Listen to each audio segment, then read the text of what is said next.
Pemirsa, pasangan calon paslon wali kota Denpasar nomor urut 2, Gede Ngurah Ambara Putra dan Made Bagus Kertanegara Amerta belusukan ke Pasar Sanglah dan Pasar Sesetan untuk menyerap aspirasi masyarakat. Amerta bertekad memajukan kota Denpasar dari pasar sebagai denyut nadi kehidupan ekonomi masyarakat.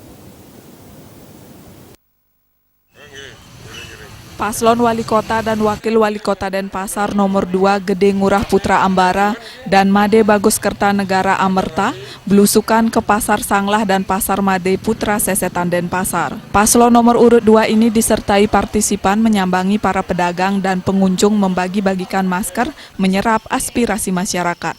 Calon Wali Kota Denpasar nomor 2 Putra Ambara mengatakan pihaknya bertekad bulat memajukan kota Denpasar. Sebagai paslon wali kota Denpasar, ia ingin mengetahui denyut nadi ekonomi dengan turun langsung ke pasar-pasar guna menyerap aspirasi masyarakat, sehingga ke depan dapat mengembangkan kota Denpasar dengan program-program unggulan dari paslon Amerta nomor urut 2. Memajukan kesejahteraan pasar tradisional begitu juga dengan UMKM yang berada di dalamnya harus direvitalisasi. Agar menjadi pasar yang sehat dan mampu bersaing dengan pasar modern, harus mendapat sentuhan sistem digitalisasi terintegrasi. Sosial ekonomi masyarakat dan UMKM bisa terdata dengan baik, akan mempermudah menyalurkan bantuan kredit maupun bantuan lainnya. Terkait meningkatkan SDM yang menjadikan kota sejahtera, rasio UMKM harus ditingkatkan dan dibina yang nantinya akan mampu membuka lapangan kerja baru. Dalam pendidikan diharapkan dari 20% anggaran pendidikan senilai 2.300 miliar, paling tidak 400-500 miliar bisa dioptimalkan. Sejujurnya masalah kesehatan di masa pandemi masyarakat Kota Denpasar banyak yang belum mampu mandiri. Untuk itu kehadirannya ikut membantu agar percepatan dan pertumbuhan ekonominya terjaga. Semua anggaran akan diambil dari peningkatan APBD dengan pengoptimalan berbasis data digital terintegrasi yang mampu menekan kebocoran anggaran.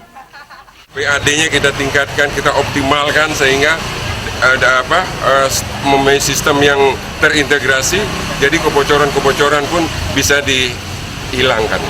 Bagaimanapun juga di masa pandemi ini kita harus tetap melihat optimalisasi daripada PAD itu memang di paling besar 50%